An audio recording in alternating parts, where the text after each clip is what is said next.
चमत्कार नहीं है यहाँ पे।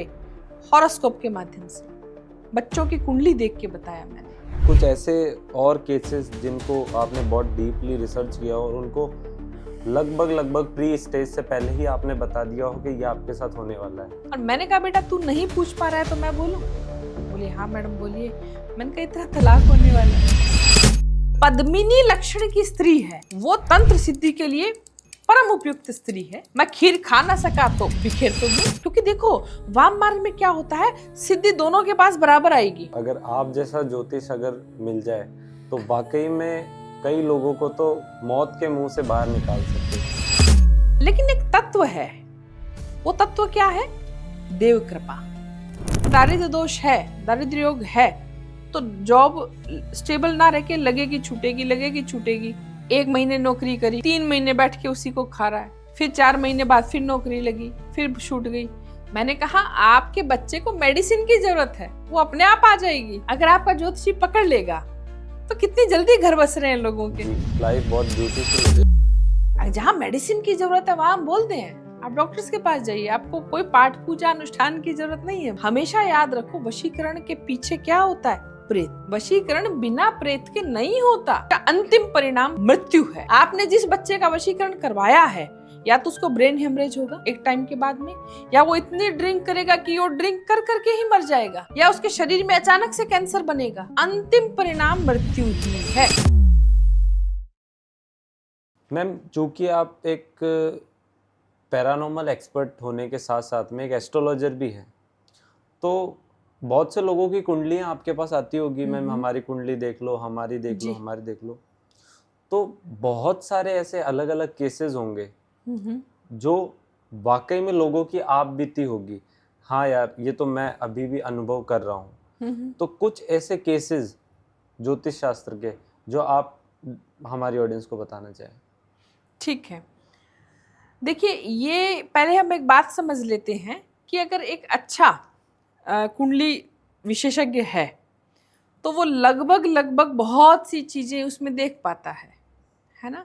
और मैं बार बार क्यों कहती हूँ कि जब आपका बच्चा अगर उसको कोई बहुत बड़ा इशू नहीं है, लेकिन जब वो 8th और 9th में आ रहा है, जब उसको कोई सब्जेक्ट लेना है, तो अवश्य हर माता पिता को मैं कहती हूँ कि उसकी हॉरोस्कोप दिखाओ, जहाँ आपका विश्वास हो, जो अच्छा आपका कुंडली ज्ञाता हो आपकी नज़र में दिखाना चाहिए, क्योंकि वहाँ से एक बच्चे की पूरी दिशा तय होने वाली है। फिर मैं कहती हूँ कि अपने बच्चे को आप विवाह में दे रहे हैं, लेकिन शादी में देने से पहले उसकी कुंडली दिखाओ, और जो आपने उसके लिए लाइफ पार्टनर चुना है या उस बच्चे ने ही चुना है अपने लिए, तो एक बार अवश्य कुंडली मिलान करना चाहिए। और ये पूर्णतया वैज्ञानिक है, इसमें कोई अंधविश्वास नहीं है, क्योंकि हमारा पूरा ज्योतिष शास्त्र ही क्या है, विज्ञान के बेस पे खड़ा है। ठीक है, हम ये बात करके आ चुके हैं फर्स्ट पार्ट में कि संपूर्ण ज्योतिष शास्त्र क्या है। विज्ञान इसलिए है क्योंकि वो हमारे ब्रह्मांड पे, उस ब्रह्मांड की ही तो उसमें सारी गणना की गई है, तो आप मानोगे, सब विज्ञान मानता है। तो कहने का अर्थ है कि अगर आप कुंडली दर्शन करते हैं तो आप बारीकी से करते हैं तो ये भी बता सकते हैं और किसी की लाइफ बर्बाद होने से पहले ही उसको रोक सकते हैं जी। तो मुझे केस याद आता है, इसमें जिन्होंने हमसे संपर्क किया था और मैं उस बच्ची की कुंडली देख रही थी, तो मैंने ऐसे कहा कि उसकी पहले से ही मतलब शादी लगभग तय थी, वो आई थिंक वो रिंग सेरेमनी हो चुका था या करने वाले थे। ये केस बहुत 10 एक साल पुराना है जी। लेकिन मैंने उसमें ये बताया लड़के और लड़की की हॉरोस्कोप देख के कि भाई ये शादी होनी नहीं है, तो उन्होंने मेरी बात को थोड़ा सा मजाक में लिया। मैंने कहा नहीं, आई एम सीरियस, ये मैरिज नहीं होनी है। फिर उन्होंने कारण पूछा, मैंने कहा देखिएगा अगर आप सच्ची सुनना चाहते हैं तो कारण ये है कि क्योंकि वो जो उसमें बॉय था, वो मैं कुंडली से बता पा रही थी कि ये बॉय ऑलरेडी कहीं और इन्वॉल्व है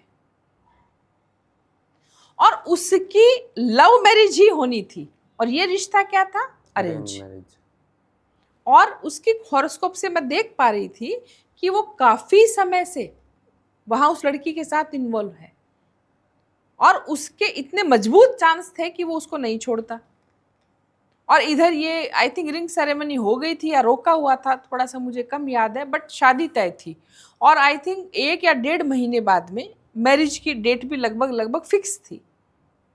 तो लड़के के पेरेंट्स ने, और वो भी उस समय वहाँ मौजूद थे, उन्होंने डिनाई किया सिरे से कि ये झूठ है, ये गलत है, हमारे बच्चा के साथ में कोई लड़की इस वक्त नहीं है।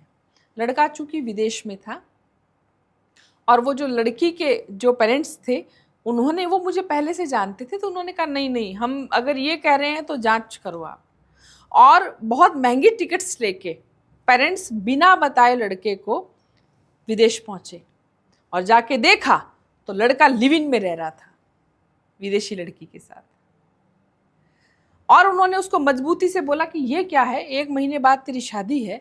तब उस लड़के ने हाथ जोड़ के बोला कि मैं ये शादी नहीं करूंगा। तो बोले अब तक क्यों नहीं बोला? बोला आप लोगों के दबाव में था, आप लोगों ने इतना प्रेशर बना रखा था मेरे ऊपर। आप देखिए क्या होता उस परिवार का अगर वो शादी वाले दिन मंडप में नहीं आता, और वो नहीं आता तो हुआ ना, बर्बादी होने से बचाई ना हमने पहले ही। जी। किसके माध्यम से? कोई चमत्कार नहीं है यहाँ पे, हॉरोस्कोप के माध्यम से बच्चों की कुंडली देख के बताया मैंने।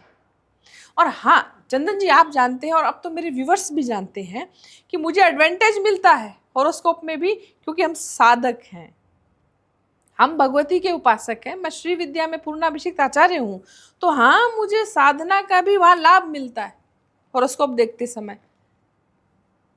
जी। तो मैं एकदम वो बता पाती हूँ मजबूती के साथ में, भैया जांच कर लो। तो ये केस मुझे याद आता है। मैम कोई और एक ऐसा केस बताइए जिसमें हॉरोस्कोपिक, जिसको अपन कुंडली कहते हैं, उसको देखने से वाकई में उनको प्री प्लान चीजें पहले पता लग गई। ठीक है, ये एक केस मुझे याद आ रहा है।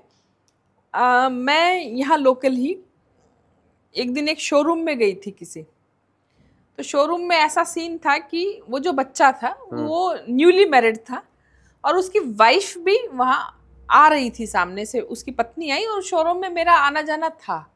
बट अभी अभी उनका शायद महीना भर ही हुआ था मैरिज को, और मैंने उस कन्या को देखा, और कुंडली नहीं देखी, सिर्फ कन्या को देखा आते हुए, जो उसकी वाइफ थी, न्यूली मैरिड वाइफ थी। पता नहीं क्यों मुझे अंदर से कोई भाव आया, बट मैंने दबा लिया उस भाव को, और 15 दिन बाद ही वो बच्चा मेरे घर पे आ गया कि मैम मुझे कुछ बात करनी है आपसे। तो मैंने कहा हाँ बोलो, क्योंकि वहाँ से अक्सर हम ये ज्योतिष का संबंधित मेरा कुछ सामान आता जाता था उस शोरूम से, तो उसका आना जाना था बच्चे का। उस दिन वो बड़ा चिंता में था, और उसने फर्स्ट टाइम मुझसे कुछ शेयर करना चाहा, फिर वो रुक गया, नहीं किया शेयर। फिर जब दूसरी बार आना हुआ तो कहा कि क्या आप मेरी हॉरोस्कोप देख सकते हैं? मैंने कहा हाँ बेटा। मुझे अंदर से पता था कि परेशान है, किसी से बोल नहीं पा रहा है, और लगभग उसकी शादी को आई थिंक 2.25 या 2 महीना उस समय हुए थे। मैंने उसकी हॉरोस्कोप देखी और मैंने कहा बेटा तू नहीं पूछ पा रहा है तो मैं बोलूं? बोले हाँ मैडम बोलिए। मैंने कहा इतना तलाक होने वाला है।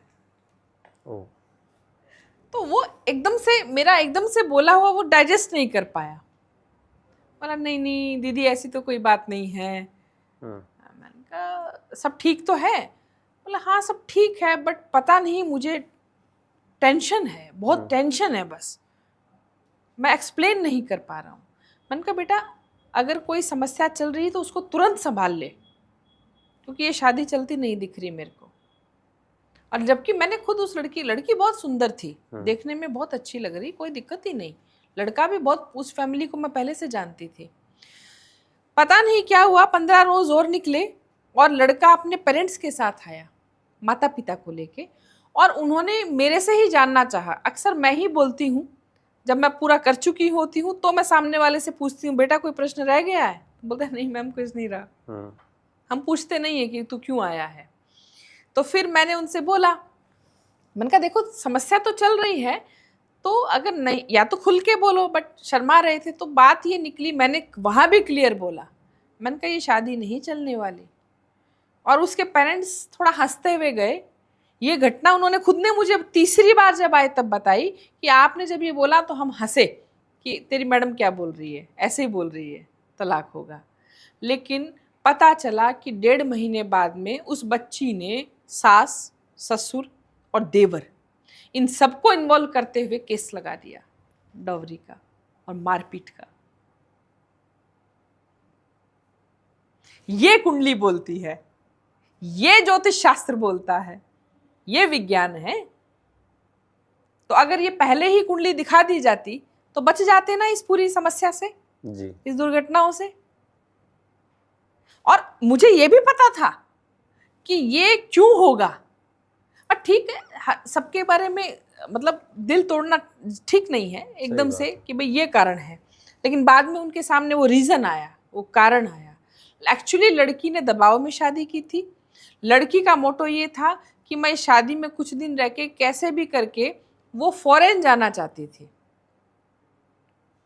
और वो जिद उसकी पहले दिन से ये थी कि मैं फलाने ही शहर में, विदेश के इस शहर में मैं आगे की स्टडी करूंगी, सीए कुछ उसको करना था।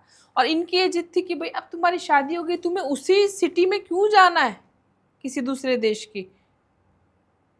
तो अब आप इतने में ही समझ जाइए, ज़्यादा विवरण करना ठीक नहीं है। बट फिर उस केस में डिवोर्स हुआ और आई थिंक 6 या 7 साल बाद उस बच्चे ने रीमैरिज की। तो ये सब हॉरोस्कोप से पता लग जाता है। कुछ लगता है।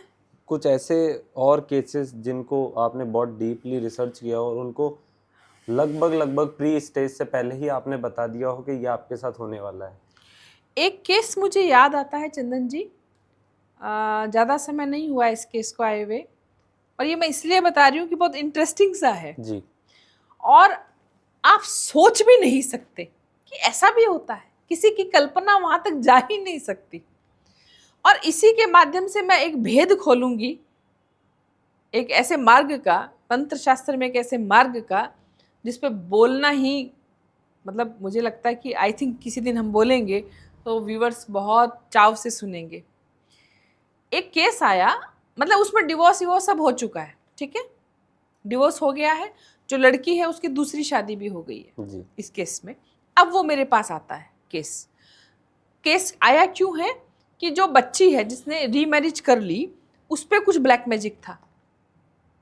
ब्लैक मैजिक की वजह से वो केस मेरे पास आया हुआ था। जी। जब मैं उसकी जड़ तक गई तो राज ये निकल के आए कि ये जो लड़का था, जो उसका एक्स हस्बैंड था, उसने ये शादी इसलिए की थी कि इसको ये लड़की तंत्र सिद्धि के लिए चाहिए थी।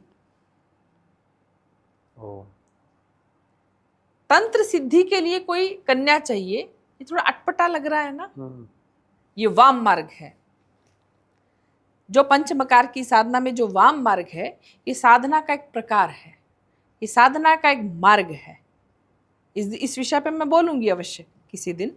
तो ये देखिएगा, इसमें सामुद्रिक शास्त्र के अनुसार जो लड़कियां हैं, जो स्त्रियां हैं, जो कन्याएं हैं, उनके विभिन्न विभिन्न लक्षण होते हैं बॉडी के। जैसे सामुद्रिक शास्त्र कहता है, कई हिस्सों में बांटता है कन्याओं को। जैसे ये हस्तिनी है, ये स्त्री पद्मिनी है, ये स्त्री काकिनी है, ये स्त्री विधवा है, ये सधवा है।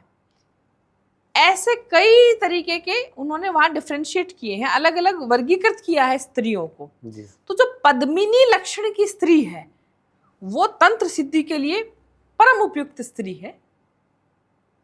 और उसको जब लड़की को वो लड़का देखने आया था तो उसके साथ में कोई सिद्ध पुरुष आया था, कोई लाइक पंडित टाइप का। उसने कहा कि इसको ले आओ, इससे शादी करो, ये चाहिए तुम्हें। और जब शादी हो गई, बट उस लड़के का व्यवहार बहुत रूखा था उस बच्ची के लिए, तो उस लड़की ने, वो लड़की कभी ये नहीं समझ पाई कि ये भाई मेरे को पीछे पकड़ के शादी करके लाए, और अब ये मेरे को वो इसकी इच्छा, मतलब। तो उस लड़के ने बाद में बताया कि मैं तो तुम्हें पसंद भी नहीं करता था। अंकल ने बोला, पंडित अंकल ने बोला कि इसी को लाना है क्योंकि मुझे सिद्धि चाहिए थी। उसने ऑल्दो उसको ये नहीं बोला, सिर्फ ये बोला कि मुझे तुम पसंद नहीं थी, बट अंकल ने बोला इसलिए मैंने तुमसे शादी की। फिर जब मैंने इसके तार खोले तो तार ये थे कि उस लड़के ने उस लड़की से शादी ही इसलिए की थी कि उसको वाम मार्ग से उससे केवल सिद्धि चाहिए थी। सिद्धि लड़के के पास लगभग लगभग 90% आ चुकी थी, 5% रह गई थी, उससे पहले डिवोर्स हो गया। और वो 5% सिद्धि प्राप्त करने के लिए लड़का कंटिन्यूअस उस पे क्या कर रहा था, ब्लैक मैजिक, कि भाई मैं खीर खा ना सका तो बिखेर तो दूं किसी, क्योंकि देखो वाम मार्ग में क्या होता है, सिद्धि दोनों के पास बराबर आएगी। जो उसमें भैरव भैरवी होते हैं तो भैरव के पास भी इक्वल आएगी, तो भैरवी के भी पास आएगी सिद्धि। जो उसमें लड़का और लड़की है उनको सांकेतिक ऐसा भैरव भैरवी बोला जाता है। लेकिन लड़के ने क्या अननोइंगली कि उस लड़की को बताया भी नहीं और सिर्फ उसका यूज किया था पत्नी बना के, वो उसको छोड़ता ही छोड़ता एक दिन। बट हालात इतने खराब हो गए थे कि लड़की को भी समझ नहीं आ रहा था कि यहाँ बहुत गड़बड़ माहौल है, एनर्जीज गड़बड़ है, और वो एक दिन सब कुछ छोड़ के अपनी माता के घर आ गई। तो ये भी हम कुंडली से जान सकते हैं, लेकिन नजर आपकी पारखी होनी चाहिए, आपका ज्योतिषी विद्वान होना चाहिए और उसको हर तरह के मार्ग का ज्ञान होना चाहिए। जी बिल्कुल, अगर आप जैसा ज्योतिष अगर मिल जाए तो वाकई में कई लोगों को तो मौत के मुंह से बाहर निकाल सके। नहीं वो तो ठीक है, बट मुझे ऐसा लगता है कि बहुत से ज्योतिषी हैं वो अपना काम बहुत अच्छे से कर रहे हैं जी, है ना, लेकिन एक तत्व है, वो तत्व क्या है, देव कृपा। अगर ज्योतिषी पे देव कृपा नहीं है तो फिर मुश्किल है। वो हाँ उसने पढ़ा बहुत अच्छा है, उसने पढ़ाई लिखाई ज्योतिष की बहुत अच्छी की होगी, वो बहुत अच्छा बता रहा होगा, लेकिन अगर उस पर देव कृपा नहीं है तो उसकी वाणी सिद्ध नहीं होगी। ये ज्योतिष में एक थोड़ा चैलेंज है। केसेस का हम खुलासा कर रहे हैं, कुछ बहुत डीप केसेस आए, कुछ ऐसे हार्ट ब्रेकिंग केसेस का आप खुलासा करना चाहे जिनमें वाकई में लोगों को लगा भी नहीं कि अपनी ये पोजीशन भी हो जाएगी, जिनको अपन दरिद्रता कहते हैं। ठीक है, तो क्या ऐसे कुछ केसेस थे जो बहुत दरिद्र तरीके से बहुत पीड़ा का सामना वो कर रहे थे? अब देखिए दरिद्रता की आप बात कर रहे हैं तो ज्योतिष तो सीधा सीधा बताता है। कई ज्योतिष में ऐसे योग हैं जो दरिद्रता योगी हैं, या दरिद्रता दोष बोलो, मतलब कि भले ही इस व्यक्ति की बहुत अच्छी एजुकेशन है, पीछे इसका फैमिली जो बैकग्राउंड है वो स्ट्रॉन्ग है, बट अगर वो दारिद्र्य योग लेकर पैदा हुआ है तो भाई साहब वो दरिद्र ही रहेगा। और एक शादी जो चले उसके लिए पहले तो पैसा जरूरत है ना जी, भाई, आपकी जो रोजमर्रा की जो जरूरतें हैं वो तो पूरी हो, नहीं तो आप पैसे पैसे के लिए लड़ मर जाओगे, प्रेम तो गायब हो जाएगा। तो ऐसे तो एक नहीं, ऐसे हजारों केस आते हैं, आप कुंडली से देख के बता सकते हो कि भाई होता क्या है। आप देखिएगा कई बच्चों की जॉब स्टेबल नहीं रहती, बहुत अच्छी डिग्री होती है, सब होता है, बट अगर दारिद्र्य दोष है, दारिद्र्य योग है, तो जॉब स्टेबल ना रह के लगेगी छूटेगी, लगेगी छूटेगी। 1 महीने नौकरी करी, 3 महीने बैठ के उसी को खा रहा है, फिर 4 महीने बाद फिर नौकरी लगी, फिर छूट गई। तो कई ऐसे दारिद्र्य दोष होते हैं, तो इसमें तो खैर बहुत से केस हैं। मैम कोई एक ऐसे केस का जिक्र करना चाहेंगे आप हमारी ऑडियंस के साथ में जिसमें हम सोच भी नहीं सकते उस हद तक किसी व्यक्ति की क्या लाइफ चेंज हो सकती है कुंडली शास्त्र से? ऐसा अनेकों केस हैं। एक केस मैं आपको बताती हूँ चंदन जी। इसमें ये हुआ था कि वो लोग मेरे पास आए थे, मतलब उनकी मदर थी बेसिकली, अपने पुत्र के साथ आई थी, और माता ये चाहती थी कि जो उसकी जो पुत्र वधू थी वो घर छोड़ के चली गई थी, वो आना नहीं चाहती थी, उसके बेटे के साथ रहना नहीं चाहती थी। तो बोले कि जी इनका वशीकरण कर दो। तो मैंने फिर कुंडली देखी, सबसे पहले मैं कुंडली देखती हूँ, ये मेरा नियम है। तो मैंने जब देखा तो मैंने कहा कारण तो जानूं कि वो क्यों नहीं आना चाहती जी, क्यों वो पीहर ही रहना चाहती है। तो फिर मैंने जब देखा, अब मैं क्या बताती उनको, पर मैंने बड़ी हिम्मत की और मैंने बताया, मैंने कहा माता जी इस केस में वशीकरण की जरूरत नहीं है और वशीकरण नहीं करवाना चाहिए। बोले बेटा मेरा तो इसका घर बसा दो जैसे तैसे। मैंने कहा आपके बच्चे को मेडिसिन की जरूरत है, वो अपने आप आ जाएगी। आप समझे? मेडिसिन वो इम्पोटेसी का केस था, बच्चा उसमें नपुंसक था। ये आपने यहाँ से बता दिया? हाँ, कुंडली आप बिल्कुल कुंडली से बता सकते हैं। जी। इसलिए मैं कहती हूँ कि भाई ऐसे तुम्हारे साथ होने से बच जाए ये घटनाएं, तो आप पहले शादी से पहले कुंडली दिखाओ ना, फिर आप जाते हो वशीकरण करवाने और पता ही नहीं है आपको कि बेस में क्या है। मैंने कहा देखिए कोई वशीकरण की जरूरत नहीं है, आपके बच्चे को मेडिसिन की जरूरत है। तो फिर बच्चे ने बेचारा सर झुकाए बैठा रहा माँ के सामने, क्या। बट इस केस को हमने बड़ा केयरफुली हैंडल किया और उस बच्चे को मैं डॉक्टर की मदद से करीबन 2 महीने में उसने जो मेडिसिन ली, और फिर वो बच्ची मतलब बस वो ये कहती थी मैं नहीं आऊंगी, मैं नहीं आऊंगी। कारण वो नहीं डिवोर्स भी नहीं मांगती थी, बताया। पर वो करीबन शायद 3 साल से अपने पीहर थी।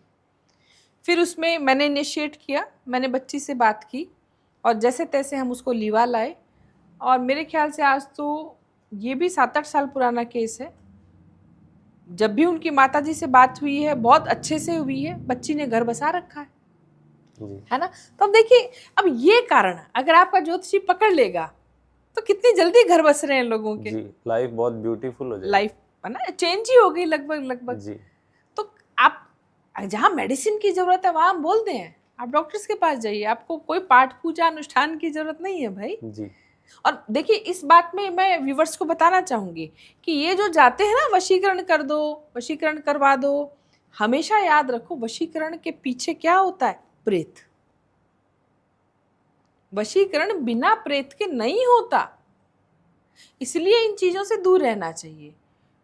हाँ, मैं अगर वशीकरण कर रही हूं तो मेरे यहाँ एकदम सीधा सा रूल है, मेरे यहाँ कोई ऐसी फोन कॉल अटेंड या एंटरटेन नहीं की जाती है जिसमें ऐसी बात हो कि जी फलाने की पत्नी या फलाने के पति का वशीकरण कराना है। मैं तुरंत डांट लगाती हूँ, फोन रखो।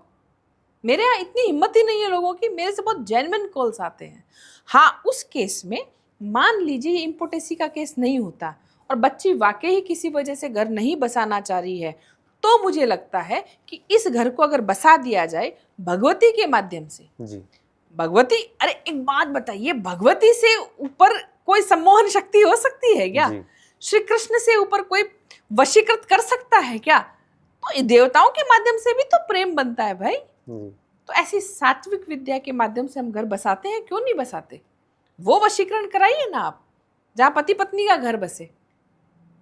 अब आप है प्रेमिका, मतलब पत्नी किसी और की है, मैंने कहा ना ना ना, मेरे यहाँ एंटरटेन नहीं किया जाएगा।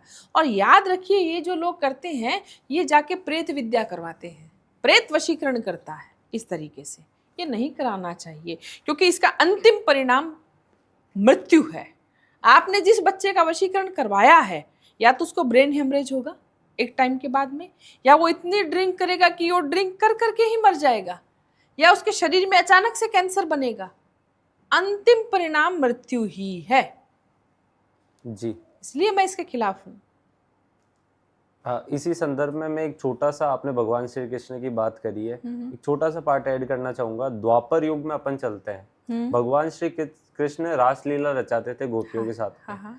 तो क्या ये भी वशीकरण का पार्ट है या फिर वो कुछ और है?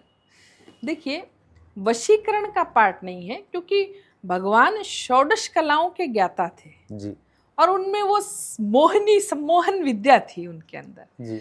और ये अगर पार्ट अगर पूछोगे कि वो गोपियों के साथ रास रचाते थे, क्यों गोपियां इतना सम्मोहित होकर उनमें रास में लगी रहती थी, इसके पीछे तो एक बहुत बड़ा आध्यात्मिक कारण है। और मैं कहूँगी कि ठाकुर को कुछ मूर्ख लोगों ने, जो अपने आप को बुद्धिजीवी कहते हैं, उन्होंने ये तक कहा कि तुम्हारे कृष्ण तो गोपियों के संग नाचते रहते थे, ऐसा कैसा कृष्ण था? तो इसका जवाब मैं दूंगी, किसी दिन और दूंगी, लेकिन अभी क्या दिशा बदल जाएगी जी। उसके पीछे एक बहुत बड़ा गुप्त कारण था भाई। कृष्ण कोई यूं ही थोड़ी है कि बस रास रचाने ही आए थे, पता नहीं वो उस रास के पीछे कितनी कन्याओं की इज्जत बचा रहे थे जी। तो ये बड़े आध्यात्मिक कारण होते हैं। बट हाँ, एक होती है सम्मोहन शक्ति, आप किसी को मेस्मराइज कर दो, ये होनी चाहिए आपके अंदर। मैं इसकी बिल्कुल पक्षधर हूं।